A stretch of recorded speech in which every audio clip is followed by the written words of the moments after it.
అందరికీ good morning అండి. Welcome to our channel Andhra vision. ఈరోజు న్యూస్ పేపర్ అనాలిసిస్ చేద్దాం. ముఖ్యమైన పాయింట్లు మాత్రమే చెప్పుకుందాము ఈనాడు, ఆంధ్రజ్యోతి, సాక్షిలో. కాకపోతే వీడియో చూసే వాళ్ళు ఎవరైనా కొత్తగా ఉంటే ప్లీజ్ సబ్స్క్రైబ్ చేసుకోండి. చేసుకున్న వాళ్ళు చివరి వరకు చూడండి. మొదటగా ఈనాడు తీసుకుంటే దద్దరిల్లిన పశ్చిమాసియా అని ఉంది. ఇరాన్లో బాలిస్టిక్ క్షిపణి కేంద్రాలపై అమెరికా, ఇజ్రాయెల్ దాడులు. ఇది అమెరికా, ఇజ్రాయెల్, ఇరాన్ మనకి యుద్ధం తెలిసిందేదే. అమెరికా, ఇజ్రాయెల్ దాడులు ఇరాన్ రాజధాని టెహ్రాన్లో పేలుడు సంభవించడంతో పరుగులు తీస్తున్న స్థానికులు. ఖమేనీ మృతికి భారత్ సంతాపం. ఖమేనీ మృతికి నివాళిగా ఢిల్లీలోని ఇరాన్ రాయబార కార్యాలయంలో సంతాప సందేశం రాస్తున్న భారత విదేశీ వ్యవహారాల శాఖ కార్యదర్శి విక్రమ్ మిశ్రీ. అలాగే ఇరాన్లో బాలిస్టిక్ క్షిపణి కేంద్రాలపై అమెరికా, ఇజ్రాయెల్ దాడులు. లెబనాన్లో హెజ్బొల్లా స్థావరాలపైన యుద్ధాన్ని విస్మరిస్తున్న ఇరాన్. అజర్బైజాన్ పైకి డ్రోన్లు. ఒమెన్ పోర్టు పైన గల్ఫ్ దేశాలపై కొనసాగింపు. యుద్ధ నౌకపై దాడికి ప్రతీకారం తీర్చుకుంటామన్న ఇరాన్. శ్రీలంక తీరంలోకి మరో ఇరాన్ నౌక. 208 మంది సిబ్బందిని ఖాళీ చేయించిన దిశనాయకే ప్రభుత్వం. ఓకే, ఇరాన్ది మనకి ఇవన్నీ ఇంకా తెలిసిందేది. యుద్ధం ఇది ఇప్పుడే ఆగేదట్టేం కనిపించలేదు. ఇంకా రాష్ట్రంలోకి వస్తే ఒక్కరు కాదు ముగ్గురు ముద్దు. ఇద్దరు అంతకు మించి పిల్లల కంటే రెండో బిడ్డ నుంచి ఒక్కొక్కరికి 25,000 అంట.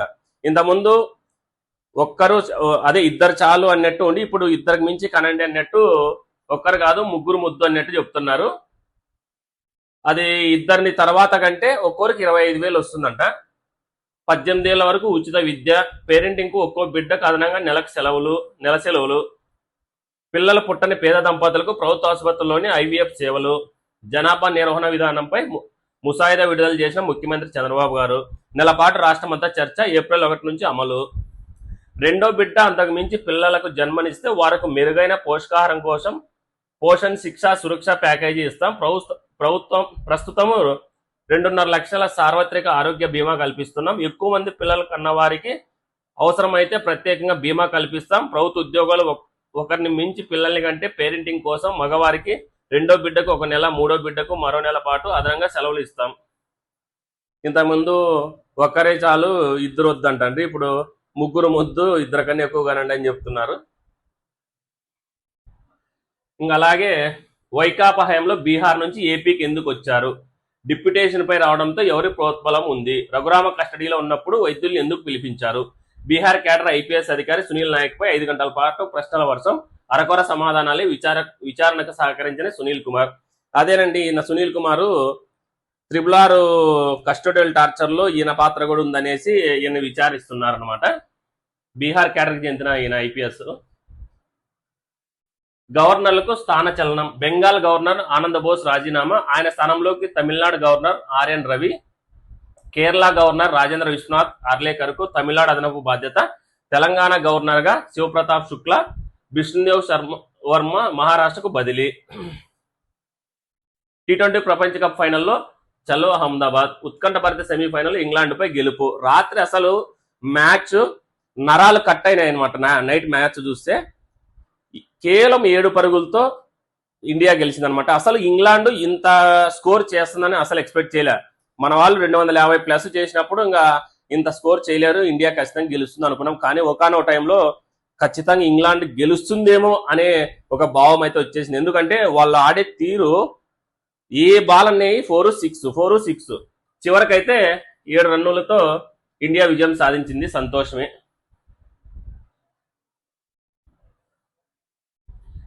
సైనిక ఘర్షణలతో వివాదాలు పరిష్కారం కావు. ప్రధాని మోదీ వ్యాఖ్య. పశ్చిమాసియా ఉక్రెయిన్లో యుద్ధాలు త్వరగా ముగియాలని ఆకాంక్ష. లంచాల సొత్తులో కొంత ఎన్నికల్లో పంపిణీ, మరికొంత వైకాపా పార్టీ ఫండ్కు. అందుకే ఎన్నికలకు ఏడాది ముందే తాడేపల్లి ప్యాలెస్ సమీపంలో డెన్ను. నిర్వహణ బాధ్యతలు ప్రణయ్ ప్రకాష్కు అప్పగింత. రిమాండ్ రిపోర్టులో సిట్టు. ప్రణయ్ ప్రకాష్కు ఈ నెల 13 వరకు రిమాండ్. సీఎం పదవిని వీడి రాజ్యసభకు నితీష్. బీహార్ నుంచి నామినేషన్. అన్ని సభల్లో ప్రాతినిధ్య ఆకాంక్ష నెరబోతోందని వెల్లడి. నితిన్ నవీన్ పవార్ ఎన్నిక ఖాయమే. ఇదండి ఈనాడు ఫస్ట్ పేపర్లో ఇది ఉంది. ఒకసారి జ్యోతి చూద్దాము.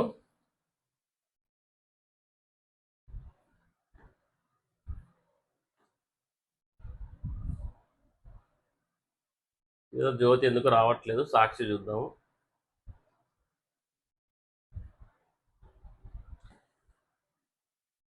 సాక్షిలో ఫస్ట్ ఫేజ్లో వచ్చేసి ఆశయమే ఆగ్రహ జ్వాలై, చంద్రబాబు ప్రభుత్వ నిరంకుశ తత్వంపై కదం తొక్కిన ఆశా వర్కర్లు. రాష్ట్రం నలుమూలల నుంచి భారీగా తరలివచ్చిన కార్యకర్తలు రైళ్లు, బస్సులు, ప్రైవేటు వాహనాల్లో విజయవాడకు రాక నినాదాలతో దద్దరిల్లిన బెజవాడ ధర్నా చౌక్. వెట్టి చాకిరీ, బానిసత్వానికి వ్యతిరేకంగా రణనినాదం, బౌళ్లు, సర్వేల పేరుతో వేధిస్తున్నారని ఆగ్రహం. పెరుగుతున్న ధరలకు అనుగుణంగా కనీస వేతనాలు ఇవ్వాలని డిమాండ్. ఎన్నికల హామీల అమలు చేయని చంద్రబాబు కూటమిపై ఐక్య పోరాటాలకు సంసిద్ధం. ప్రభుత్వ విధానాలను మార్చుకోకుంటే ఉద్యమాన్ని ఉధృతం చేస్తామని హెచ్చరిక. ఉక్కు సంకల్పంతో ఉదయం నుంచి సాయంత్రం వరకు రోడ్లపైన టెంట్లలోనే కూర్చొని నిరసన. అంటే వీళ్ళకు శాలరీలు, వీళ్ళ డిమాండ్లు అండి ఆశా వర్కర్లది. మొన్నటి వరకు అంగన్వాడీ అదే టీచర్లది, వాళ్ళది ఆయాలది ఉండేది ధర్నా, అది అయిపోయింది. మరి ఇప్పుడు వీళ్ళు వచ్చారు. ఫైనల్లో భారత్, ఓకే సంతోషం, నిన్న గెలిచింది భారత్ ఇంగ్లాండ్ పై. యుద్ధ బీభత్సం, పశ్చిమాసియాలో కొనసాగుతున్న కల్లోలం. అమెరికా చమురు నౌకపై ఇరాన్ దాడి. మంటల్లో చిక్కుకున్న ప్రభుత్వ వర్గాలు. ఇరాక్ కువైట్లోని చమురు నౌకలపై దాడి. యుఏఈ, అజర్బైజాన్, దోహాలపై బాంబులు. ఇరాన్ నౌకాశ్రయంపై విరుచుకుపడ్డ అమెరికా. దేశవ్యాప్తంగా భారీగా క్షిపణి బాంబుల దాడులు. లెబనాన్పై దాడులను పెంచిన ఇజ్రాయెల్. అమెరికాకు బుద్ధి చెప్తాం ఇరాన్. ఇజ్రాయెల్ దాడుల్లో ధ్వంసమైన దక్షిణ లెబనాన్లోని నబాటియే పట్టణంలోని భవనాలు. అయినా కూడా అమెరికాకి, ఇజ్రాయెల్కి ఇరాన్ అయితే బాగా గట్టి పోటీని ఇస్తుందని చెప్పుకోవాలి. కాకపోతే ఈ యుద్ధాల వల్ల ఎవరికి ఏమీ చేకూరేది ఏం లేదు. ఫైనల్గా ప్రజల ప్రాణ నష్టాల మీద తప్ప, దేశము వెనుకబడిపోవడమే తప్ప దీనివల్ల ఏమి ఎవరికి లాభం ఏమి ఉండదు. ఒకరు వద్దు ముగ్గురు ముద్దు, ఇది చెప్పుకున్నాము. రాజ్యసభకు నితిన్ నామినేషన్. బీహార్ ముఖ్యమంత్రి నితీష్ కుమార్, బీజేపీ చీఫ్ నితిన్ నబీన్ సహా 5 గురువారం ఎన్డీఏ తరఫున రాజ్యసభ అభ్యర్థులుగా నామినేషన్లు వేశారు. నితీష్ కుమార్ రాజీనామాతో ఖాళీ అవుతున్న సీఎం పదవిని బీజేపీ నేత బీజేపీలు చేపడతారని భావిస్తున్నారు. అదే సీఎంగా, అదే అక్కడ సీఎంగా బీజేపీ వాళ్ళు రావచ్చు, డిప్యూటీ సీఎంగా నితీష్ కుమార్ కొడుకు రావచ్చు అని అంటున్నారు. చూడాలి, అది ఇంకా ఫైనల్ కాలేదు. చర్చ లేకుండా డైవర్షన్, పక్కదారి పట్టించి గందరగోళం సృష్టించి మండలిలో గొడవల మధ్య ఆనం హడావుడి స్టేట్మెంట్. ఇందాపూర్ హెరిటేజ్ మందం బయటపడుతుందనే భయము. వీళ్ళు ఇందాపూర్ అనేది ఒక పాయింట్ పట్టుకున్నారు, దాన్ని అయితే తిప్పి కొడుతున్నారు అట్లే. మరి నాళ్ళకి వెళ్తే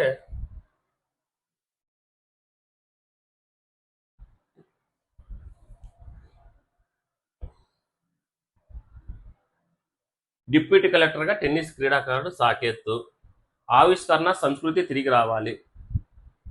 ఏఐ బయాలజీతోనే భవిష్యత్తు. Bharat Biotech executive chairman Krishna ఇల్లా. లడ్డూపై వైకాపా వితండవాదం. భాజపా పార్లమెంటరీ బోర్డు సభ్యుడు లక్ష్మణ్. వనమిత్రాలో 10వ తరగతి హాల్ టికెట్లు. 8న అమరావతి మహిళా దినోత్సవం. 23న గ్రీన్ఫీల్డ్ స్టీల్ ప్లాంట్కు భూమి పూజ. గ్రీన్ఫీల్డ్ స్టీల్ ప్లాంట్ భూమి పూజ అంటే ఓకే, మంచిది. 11, 12 తేదీలో కలెక్టర్ల సదస్సు. బాబోయ్ సెగలు. కావేల్లో 39 డిగ్రీల ఉష్ణోగ్రత. అనంతపూర్లో కూడా 40 డిగ్రీలు ఎండ అయితే ఉంది. ఇది ఈ విధంగా ఉంది. 5వ పేజీలో చూద్దాము.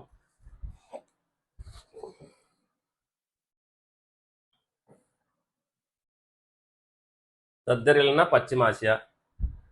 కర్ణాటకలో మార్గదర్శి 28వ శాఖ. గవర్నర్లకు స్థానచలనం, ఇవన్నీ చెప్పుకున్నాము. కమేని మృతికి భారత సంతాపం చెప్పుకున్నాము. ఏపీకి ఎందుకు వచ్చారు, అదే సునీల్ నాయక్ది విచారణలు. అది ఇంకా అది కూడా ఇప్పుడే తెగేదట్టేం లేదు. లంచాల సొత్తుతో కొంత ఎన్నికల్లో పంపిణీ. మద్యం ముడుపులో డెన్ నిర్వాహకుడు ప్రణయ్ ప్రకాష్ను విజయవాడ ఏసీబీ కోర్టుకు తీసుకొస్తున్న పోలీసులు. అసలు ఈ వైసీపీ అధికారంలో ఉన్నప్పుడు మద్యం కుంభకోణంలో ఎవడెవడో కొత్తవాడు వస్తున్నాడు. వాడు ఎవడన్నా ఎత్తుకు 5 కోట్లు, 10 కోట్లు, 20 కోట్లు, 30 కోట్లు, 100 కోట్లు స్కాము. ఈ మద్యం కుంభకోణంలో ఇంకా ఎంతమంది ఉన్నారో, ఈ స్కామ్ ఇంకా ఎంత లోతుకు ఉందో ఏమో కానీ ఇంకా చూడాల. మరికొంత వైకాపా పార్టీ ఫండ్కు. అందుకే ఎన్నికలకు ఏడాది ముందు తాడేపల్లి ప్యాలెస్ సమీపంలో డెన్ను నిర్వహణ బాధ్యతలు ప్రణయ్ ప్రకాష్ అప్పగింత. డిస్టరీల సరఫరా కంపెనీల ప్రతినిధులు లంచాల సొమ్ము చేర్చింది అక్కడి నుంచి చెవిరెడ్డి వార్ రూమ్కు, అటు నుంచి ఎన్నికల్లో పంపిణీ. ప్రణయ్ ప్రకాష్ రిమాండ్ రిపోర్టులో వెల్లడించిన సిట్టు. అబ్బా, ఇది అసలు లంచాల వసూళ్లు పంపిణీలో ప్రణయ్ది కీలక పాత్ర అంట. ఏసీబీ కోర్టులో ప్రాసిక్యూషన్ వాదనలు. ఈ నెల 17 వరకు రిమాండ్. నా భార్యని చూసేకి వెళ్తున్నా అని చెప్తున్నాడు. అయినా కూడా ఈ లంచాలది ఇది మాత్రము 6వ పేజ్ చూస్తే ఇంకంతా ఇదే ఉందన్నమాట, ఇరాన్కి సంబంధించి అంతాను.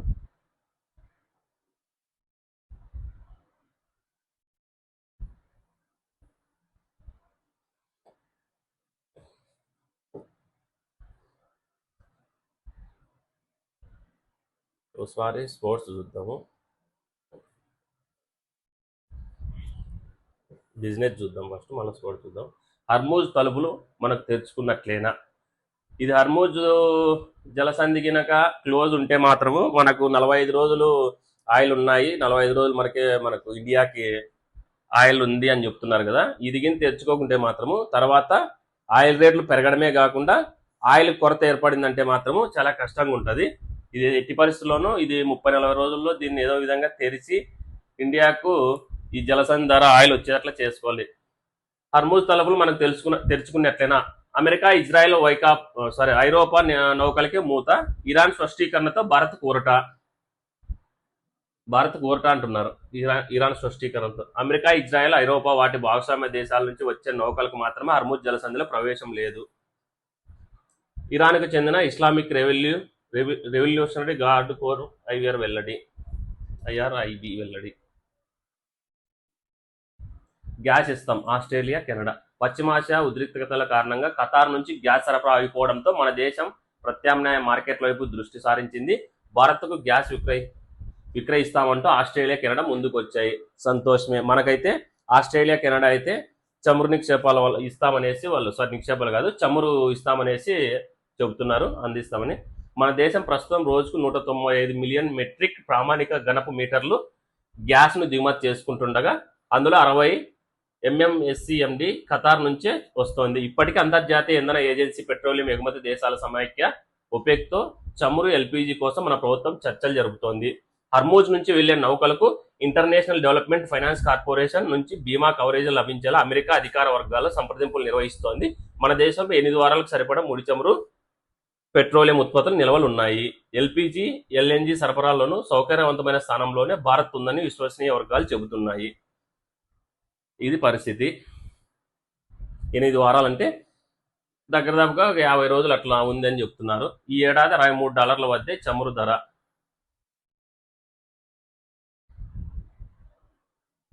$380 జిల్లాలకు హాల్ మార్కింగ్. బంగారు ధర బాగా పెరిగిన నేపథ్యంలో పసిడి ఆభరణాల స్వచ్ఛతపై పారదర్శకత పెంచడం ద్వారా కొనుగోలుదారుల ప్రయోజనాలకు పరిరక్షించేందుకు ప్రభుత్వం కీలక నిర్ణయం తీసుకుంది.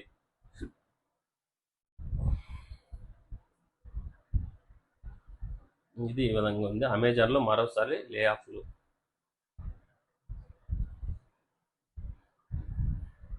ఇదంతా చూసుకుంటే ఇంకా జీడిపిలు ఇవన్నీ ఉంటాయి. ఇంకా స్పోర్ట్స్ చూద్దాం ఒకసారి.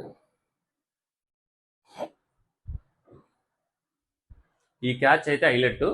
అక్సర్ అందుకున్న క్యాచ్ పడిపోతుండగా అంతే దుబేకి ఇచ్చాడనమాట బాల్. ఆ క్యాచ్తో కొంచెం మ్యాచ్ కొంచెం రిలీఫ్ అయిందని చెప్పుకోవచ్చు ఆ మూమెంట్లో. ఇంకా సంజు శాంసన్ మొన్నటి మాత్రమే సేమ్ 89 పరుగులు, మొన్న 90 ఎంతో కొట్టాడు, 90 చిల్లర. ఈరోజు నిన్న కూడా బాగా ఆడాడు.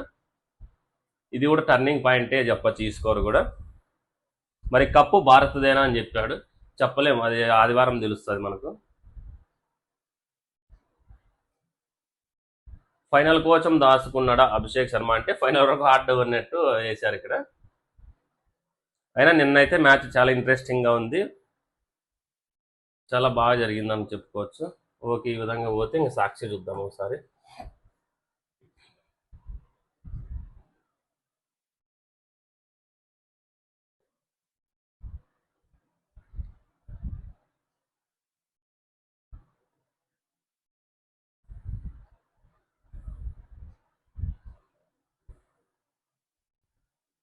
చర్చలు లేకుండా డైవర్షన్ వేసినారు, పక్కదారి పట్టించి గందరగోళం సృష్టించి మండలిలో గొడవల మధ్య ఆనం హడావిడి స్టేట్మెంట్. ఇందాపూర్ హెరిటేజ్ బంధం బయటపడుతుందని భయం. ఇది చదివామా ఆల్రెడీ. వైఎస్ జగన్కు ప్రతిపక్ష హోదా ఇవ్వడం కుదరదు. చైర్మన్ గారు అయ్యన్న పాత్రుడు స్పీకర్ అంటున్నారు. ఉద్యోగాలు లేవు, వృత్తి లేదు. యువతను దారుణంగా మోసం చేసిన ప్రభుత్వం ఇది. శాసనమండలిలో బాబు సర్కారుపై తీవ్ర స్థాయిలో ధ్వజమెత్తిన వైఎస్ఆర్సీపీ ఎమ్మెల్సీలు. వీళ్ళేమో ఉద్యోగాలు లేవంటున్నారు. చంద్రబాబు నాయుడు గారేమో 20 లక్షల ఉద్యోగాలు ఒక్కటి కూడా తక్కువ కాకుండా ఇస్తాను అని ఆయన చెప్తున్నాడు. చూద్దాం ఏం జరుగుతుందో. స్థానిక ఎన్నికలకు ముందే జెడ్పీల పునర్విభజన, అసెంబ్లీలో డిప్యూటీ సీఎం. స్థానిక సంస్థల ఎన్నికలకు ముందే కొత్త జిల్లాల ప్రతిపాదన, జిల్లా పరిషత్ జెడ్పీలను పునర్విభజిస్తామని డిప్యూటీ సీఎం పవన్ కళ్యాణ్ చెప్పారు. కొత్తగా ఏర్పడిన 2 జిల్లాలతో కలిపి 28 జిల్లాల ప్రాతిపదికనగానే జిల్లా పరిషత్తులను విభజిస్తామన్నారు. జనాభా ప్రాతిపదికన పంచాయతీలు పునర్విభజిస్తామని తెలిపారు. శాసనసభలో గురువారం పంచాయతీరాజ్ పద్ధతులపై జరిగిన చర్చకు ఆయన సమాధానమిచ్చారు. టీటీడీ చైర్మన్ తొలగించాలి, మండలిలో వైఎస్ఆర్సీపీ డిమాండ్. ఉద్యోగం లేదు, నిరుద్యోగ వృత్తి అని చెప్పాం మంత్రి మండిపల్లి రాంప్రసాద్. ఉద్యోగం లేదా నిరుద్యోగ వృత్తి అంటే ఉద్యోగాలు ఇస్తే నిరుద్యోగ వృత్తి లేదు, ఒకవేళ ఉద్యోగాలు ఇవ్వలేదంటే నిరుద్యోగ వృత్తి ఇస్తామని చెప్పామని మండిపల్లి రాంప్రసాద్ గారు చెప్తున్నారు. తెలంగాణ నూతన గవర్నర్గా శివప్రతాప్ శుక్లా. ఇది ఈ విధంగా ఉంది. చర్చలకు డైవర్షన్ ఇది చదివాము. ఓకే. నవవధువరులు మాజీ ముఖ్యమంత్రి వైఎస్ జగన్మోహన్ రెడ్డి. ప్రొద్దుటూరు మాజీ ఎమ్మెల్యే వైఎస్ఆర్సీపీ రాష్ట్ర అధికార ప్రతినిధి రాచమల్లి శివప్రసాద్ రెడ్డి రమాదేవి దంపతుల కుమార్తె వివాహ రిసెప్షన్ గురువారం వైఎస్ఆర్సీపీ జిల్లా ప్రొద్దుటూరులో ఘనంగా జరిగింది. ఓకే.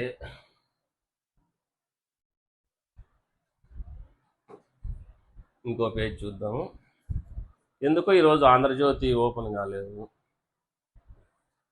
ఒకరు వద్దు ముగ్గురు ముద్దు, ఎక్కువ మంది పిల్లల్ని కన్న వారికి ప్రోత్సాహకాలు. శాసనసభలో జనాభా యాజమాన్య ముసాయిదాను ప్రకటించిన సీఎం చంద్రబాబు.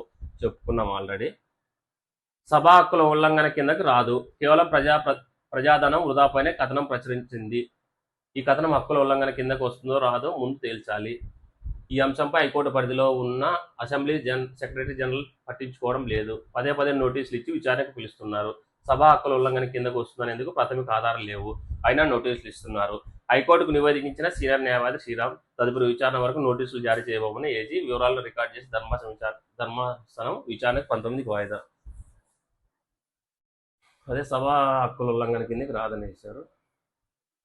వేట్లపాలెం ఘటనలో మరో 2 మృతి. ఇది రోజు పాపం విల్లంగా చనిపోతూనే ఉన్నారు. 28 చేరిన మరణాలంట. కాకినాడ జీజీహెచ్లో మరొకరికి కొనసాగుతున్న చికిత్స. దాదాపుగా 30 మంది ఏమో ఫస్ట్ రోజే దాదాపు 20 మంది దాకా చనిపోయినారు. 21 మంది చనిపోయారు ఆ రోజు బాంబు అది పేలినప్పుడు. తర్వాత ఇప్పటికి 28 మందికి ఉన్నారంట. ఇంకొకరికో ఇద్దరికో చికిత్సలు జరుగుతున్నాయి. పాపం ఆల్మోస్ట్ అందరూ చనిపోయేట్లే ఉన్నారు. విచారణకు హాజరైన సునీల్ నాయక్ ఇది కొనసాగిస్తూనే ఉంటారు. అవును, రాధికకు రాయితీలు ఇచ్చాం. సాక్షి కథనంపై food processing society CEO Rajasekhar Babu. కల్తీ పాల ఘటనలో 10కి చేరిన మరణాలు. ఇది ఇంకా ఘోరం పాపము. ప్రధాన అయితే ఏదో అన్ఎక్స్పెక్టెడ్గా జరిగిందిలే, ఏదో లే అనుకోవచ్చు, కానీ పాపము ఇదైతే కల్తీ పాలు పోయడం వల్ల 10 మంది చనిపోయినారంటే చూడాలి. ఇంకా ఈ కల్తీ పాలది ఎక్కడెక్కడ ఈ జరుగుతుందో ఏమో. దీనిపైన అయితే ఖచ్చితంగా చర్యలు అయితే తీసుకోవాలి ఎట్టి పరిస్థితులను. ప్రభుత్వ వైఫల్యం వల్లే కల్తీ పాల ఘటన అనేసి వీళ్ళు వైఎస్ఆర్సీపీ వాళ్ళు చెప్తున్నారు.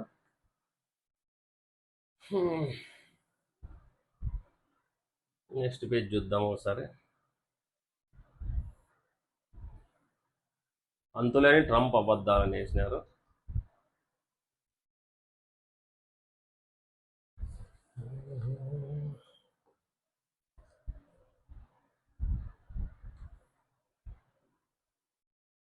స్కిల్ కేసు క్లోజర్ కాపీ ఇప్పించండి. హైకోర్టును ఆశ్రయించిన స్కిల్ డెవలప్మెంట్ కార్పొరేషన్ పూర్వ చైర్మన్ అజయ్ రెడ్డి.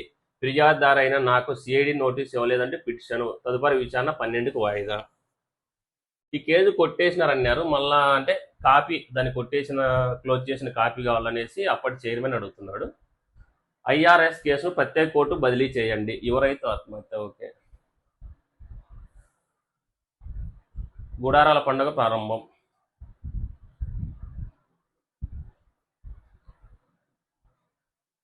గ్రామ సచివాలయానికి జనసేన సర్పంచ్ తాళమంట.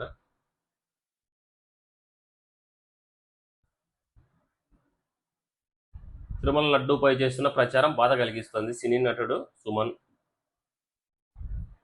గుడారాల పండుగ ప్రారంభం.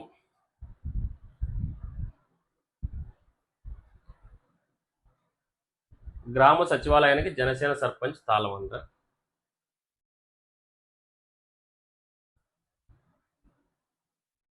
తిరుమల లడ్డూపై చేస్తున్న ప్రచారం బాధ కలిగిస్తుంది. సినీ నటుడు సుమన్.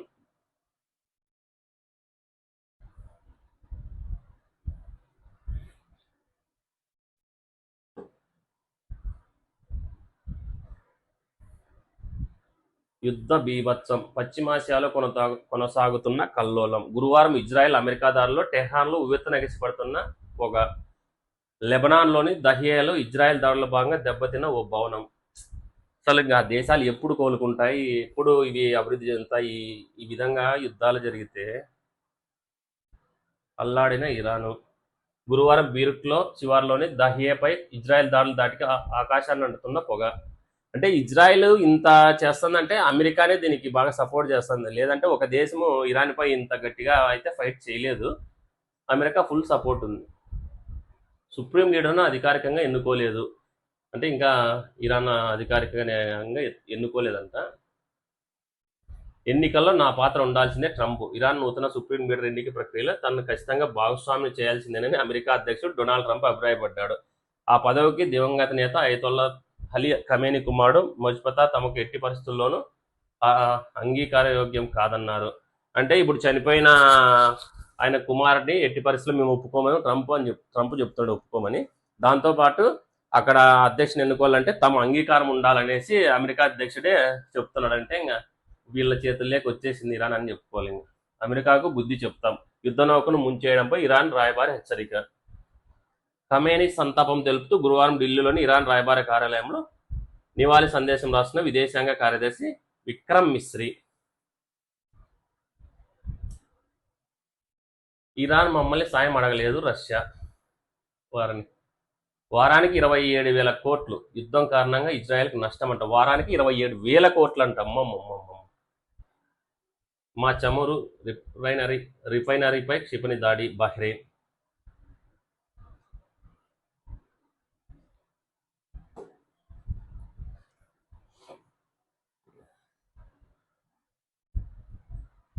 అణ్వస్త్ర రాశులు. దేశాల వద్ద పోగుపడ్డ అణుబాంబులు. ఇప్పటిదాకా 9 దేశాల వద్ద అణు పాటవం. 5.459 అణు వాటర్ హెడ్ల టాప్లో రష్యా. అమెరికా వద్ద 5,277 అణ్వాయుధాలు. అంటే రష్యా దగ్గర ఎక్కువ ఉన్నాయన్నట్ట. అమెరికా కన్నా రష్యా దగ్గరే ఎక్కువ అవి అణుబాంబులు ఉన్నాయనేసి ఉంది. రణరంగంలోకి భీకర బాబర్. మన ఇండియాకు వచ్చేసి అణ్వస్త్రాలు 180 ఉన్నాయి. అంటే దాదాపుగా Russia, America, China, France, England తర్వాత మంది ఉందన్నమాట. అణు పరీక్షలు 6 ఉన్నాయి మనకు. చాలా తక్కువే చెప్పాలంటే. ఇంకా పాకిస్తాన్ కూడా 170 ఉన్నాయి అణ్వస్త్రాలు. 170 అణు పరీక్షలు 2 ఉన్నాయి అనమాట. మన 6 ఉన్నాయి. దాదాపుగా పాకిస్తాన్ కూడా మనతో పాటే ఉన్నాయి. వాళ్ళ దగ్గర కూడా అణ్వస్త్రాలు. అందుకేనేమో అంత పాకిస్తాన్ మన దేశంపై ఒక్కొక్కసారి అంత ఓవర్ యాక్షన్ చేసి వచ్చేది. పశ్చిమాసియా సంక్షోభానికి తక్షణం ముగింపు పలగాలి. ఫిన్లాండ్ అధ్యక్షుడితో భేటీలో ప్రధాని మోదీ పిలుపు. మండలిలో భారత శాశ్వత సభ్యత్వానికి స్టబ్ మద్దతు. బెంగాల్ గవర్నర్ రాజీనామా. రణరంగంలోకి భీకర బాంబర్. B-52 స్ట్రాటో ఫోర్ట్రెన్ను ఉపయోగిస్తున్న అమెరికా బలగాలు ఒకేసారి 32,000 కేజీల బాంబులు ప్రయోగించగల సత్తా. 1955 నుంచి యుఎస్ వాయుసేన అమ్ముల పొదిలో కీలక అస్త్రం. మార్కు 48 నిశ్శబ్ద మృత్యువు. శ్రీలంక సమీపంలో ఇరాన్ యుద్ధ నౌకను జలసమాధి చేసింది. ఈ టెర్పిడోనే 100 కిలోల వాటర్ హెడ్తో దాడి చేసే సామర్థ్యం రెండో ప్రపంచ యుద్ధం తర్వాత తొలిసారి ప్రయోగించిన అమెరికా అంట. జలాంతర్గామి నుంచి దూసుకెళ్తున్న మార్క్ 48 టోర్పెడో. యుద్ధము వాటర్లో కూడా యుద్ధం చేయబట్టినారు చివరికి. సుకోయ్ యుద్ధ విమానం గల్లంతు. టారిఫ్ సొమ్మును రీఫండ్ చేయండి. వంట నూనెలు మొదలు ఔషధాల దాకా. యుద్ధం ఇలాగే కొనసాగితే భారతీయులపై పెనుభారం. సాధారణ ప్రజానీకంపై ధరల మోత మోగే ప్రమాదం. రక్షణ బడ్జెట్ పెంచిన చైనా. ప్రశాంతంగా ముగిసిన నేపాల్ ఎన్నికలు. ప్రశాంతంగా ముగిసిందంటే నేపాల్ ఎన్నికలు, ఎక్కడ గొడవలు జరగకుండా. అంటే ఈ వంట నూనెల మొదలు ఔషధాల దాకా రేట్లు అయితే ఖచ్చితంగా పెరుగుతాయి. యుద్ధం అనేది ఇలాగే కొనసాగితే దిగుమతి తక్కువ అవుతుంది అనమాట. అక్కడ నుంచి రావాల్సిన చమురు కావచ్చు, ఇంకా ఏదన్నా ఔషధాలు కావచ్చు, ఇక్కడ ఇండియాకి రావాలంటే దిగుమతి కష్టమవుతుందన్నమాట. దిగుమతి కష్టమైనప్పుడు ఆటోమేటిక్గా రేట్లు కూడా పెరిగిపోతాయి.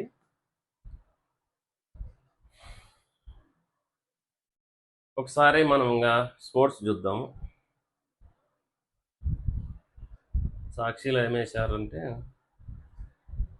పరుగుల వరదతో ఫైనల్లోకి. టీ20 ప్రపంచ కప్లో తుది పోరుకు భారత్. సెమీస్లో 7 పరుగులతో ఇంగ్లాండ్పై గెలుపు. మళ్లీ చెలరేగిన సంజు శాంసన్, బెతెల్ శతకం వృధా. ఆదివారం న్యూజిలాండ్తో ఫైనల్లో కూడా సేమ్ ఈ విధంగా 250 అబోవ్ కొట్టారంటే గెలిచే అవకాశాలు అయితే ఉంటాయి. ఎందుకంటే వాళ్ళు కూడా మంచి హిట్టర్స్ ఉన్నారు కాబట్టి 250 పైన స్కోర్ ఉండే విధంగా చూసుకోవాలి. ఇంకా సేమ్ అదే క్యాచ్ మనం చెప్పుకున్నాము. తిలక్ వర్మ కూడా ఏం లేదు, పర్లే బాగానే ఆడాడు.